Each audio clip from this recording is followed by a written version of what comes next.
Fred Ahmed Evans was convicted May 12, 1969, and sentenced to death for murders connected with the July 1968 Glenville riot. Incidentally, I did shoot that guy. Lots of guys, a lot of people probably like to know that. I did, but I'll tell you why. I said one of these days I was going to tell somebody why I shot this guy. I told him to get out of the neighborhood.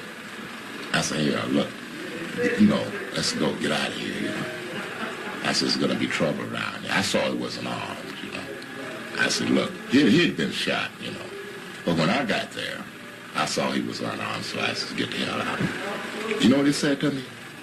He says, throw down your gun, throw down your gun. I said, you son of a bitch, and I just shot at him, Really, I just went crazy, man. I said, guys got to be crazy. What do you mean, throw down your gun? I missed him because I was angry, I said, Jesus Christ, you got to be nuts. Ahmed Evans now resides at Lucasville, the Southern Ohio Correctional Facility, the brand new big house.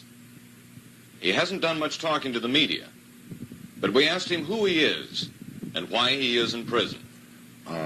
My name is Ahmed, and I'm a revolutionary, and that's why I'm here.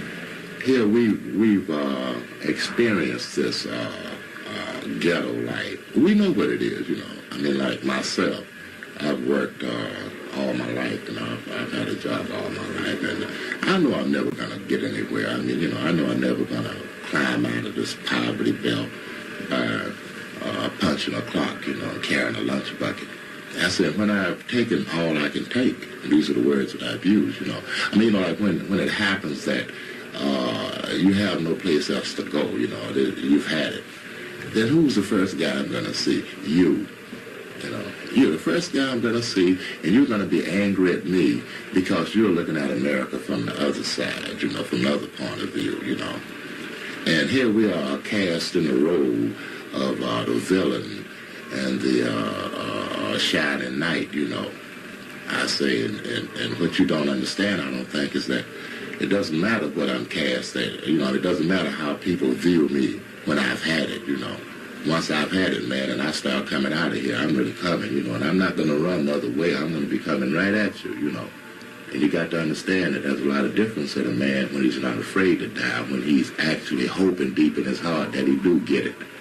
He's not asking for it in the sense that he's going to go out and stand up and say, okay, here I am, But he's coming, he's got a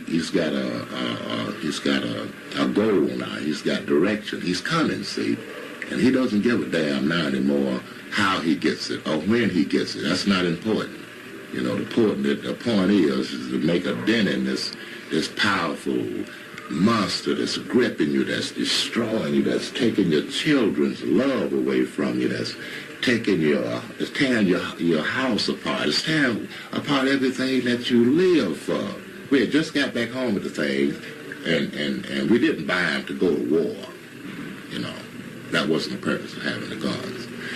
We had acquired some land, and we were going to have a rifle range. We were going to have a rifle club, and learn the guys how to shoot, You understand? Learn them how to defend themselves. I had taught them some range of tactics, They know something about defending themselves, as they proved. They weren't exactly stupid, but they weren't, we weren't ready for warfare. We wasn't ready to fight. One of the fellows come in and told me, said, we're surrounded, and they're carrying heavy stuff, like high-powered rifles and submachine guns.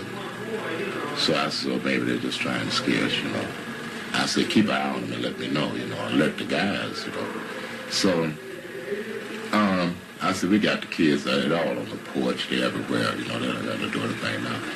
But after a while, other guys was coming in from other directions, and they was giving me the same report. Hey, those guys are really out there, everywhere. And this is long before this incident about this guy in the truck. Many people are concerned with militancy in the prisons, and Ahmed Evans is a militant. He is also a revolutionary and a philosopher. As such, his philosophy is influential. That is right never goes wrong, Like this society, this country, this nation, it has a history. and its history is wrong. I mean, it has a beautiful constitution. On paper, it's marvelous. It would be pretty hard to beat, you know. But in practice, it's just the opposite. This is not paradise. You know, they don't have it made, you know. That's what a lot of people are thinking, that they're in a system that they can work it out in, you know. I mean, I think that this is a general consensus, you know, that they feel that we can make it with this, you know, but they can't. I mean, it's because the system is not right, you know. I don't even believe in injustice. I know that there's no such thing as injustice. I mean, if you hire a bunch of tyrants, if you elect a group of tyrants to represent you and they tyrannize you, then you're stupid. It only proves that you're stupid as a people, you know. I mean, you can't blame the tyrant. That's what he is. I mean, you know, if you elect him to represent you and he represents you, that's what you pay. You get what you pay for, you know. If you have been tyrannized enough to want to change things, you know, then that's good, you know. I mean, then you'll do that. But if you haven't, then naturally you can't expect. At least now I've got a greater view of the whole picture, the overall picture, than I had in '68. You know, I've had time to sit down and really concentrate and think about the things. There's no reverse gear in evolution. You just go forward. We're not going back into bad times. We're going forward into bad times.